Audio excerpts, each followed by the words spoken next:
At the Corner of Rock Bottom and Nowhere. Written by Witt. Narrated by Crisden. Chapter 1. Adrian. Las Vegas is a weird place.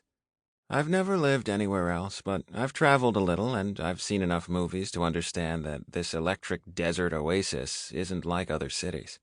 It isn't just the Strip, either, or the fact that other places apparently don't have slot machines at the airport or poker machines at 7-Eleven. There's a different vibe here. Or two vibes at once, I guess. Like two parallel worlds existing in the exact same spot on two different planes, completely unaware of each other. The one most people know about, and the reason they come here in droves for vacations, is the shiny, sparkly one. The Las Vegas that always makes it into the movies, where it's nothing but glittering lights, jingling slot machines, cheering crowds around craps tables, and drive-through wedding chapels. The other Vegas sucks. It's the gritty, gross part. The burnt-out lights, the losing slot machines, the depressed tables where no one is winning, and the quickie divorces. It's seeing the same person at the same slot machine or the same table at 10 in the morning in the same clothes they were wearing when you saw them at midnight. There are pawn shops filled with wallets, cell phones, jackets, shoes, jewelry.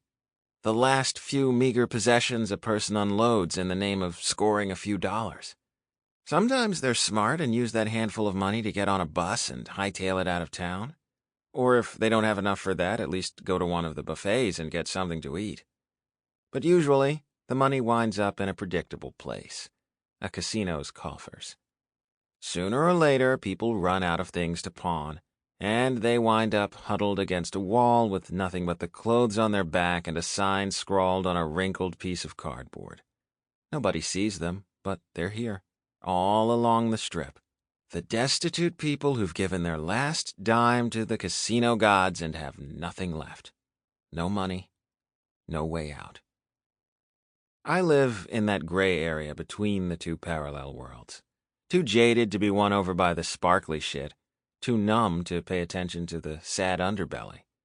I walk down the Strip every day and every night. I step over the odd pool of vomit, get nearly run over by drunken partiers having the time of their lives, and pass by the still, sad homeless people, without even looking long enough to read their cardboard signs. Once in a while, usually after I've watched someone lose everything at my blackjack table, I feel guilty enough to drop a handful of change into their cup, especially when they're using those plastic coin cups from the casino where I work. But I don't meet their eyes and don't really give them much thought. As soon as the coins clang in the bottom of the otherwise empty cup, I've done my part, and that's the end of it. I walk on and ignore them like I do all the other sad realities of this town. Tonight, as always, I want nothing more than to get home and take a shower. After 6 hours of dealing cards, I danced for another 4 at the Night Owl. My feet hurt. My body is exhausted. Nothing exists for me now except fatigue and the promise of a hot shower and several hours of sweet, sweet sleep. Hands tucked in my pockets, I weave through the crowd outside the Bellagio. The fountains are dark and quiet this time of night. The water and light shows stop sometime around midnight, but there's a reason they call this the city that never sleeps. Most people on the sidewalk are swaying a bit. Some drunk, some probably just tired as hell. It's Sunday night, after all. Well, early Monday morning, so a lot of the weekend revelers are running out of steam. The railing along the Bellagio's enormous fountain has little patios every few feet for people to stand and watch without blocking foot traffic. Not that they're big enough to accommodate everyone who wants to see the show. When the fountains are going, it's a nightmare to walk through here. It's not so bad now, and as I pass one of the patios, there's a homeless man pressed back up against a concrete planter. He's a typical sight: rumpled clothes, a cardboard sign, a plastic cup. I glance at him with the same interest I might glance at a manhole cover or some graffiti, and keep walking. For about 8 feet. I halt abruptly enough that a group of women, one wearing a tiny telltale white veil, crash into me, nearly knocking me off my feet. Someone slurs an apology, and then they're gone, staggering down the walkway toward the next bachelorette party destination. Sample complete. Ready to continue?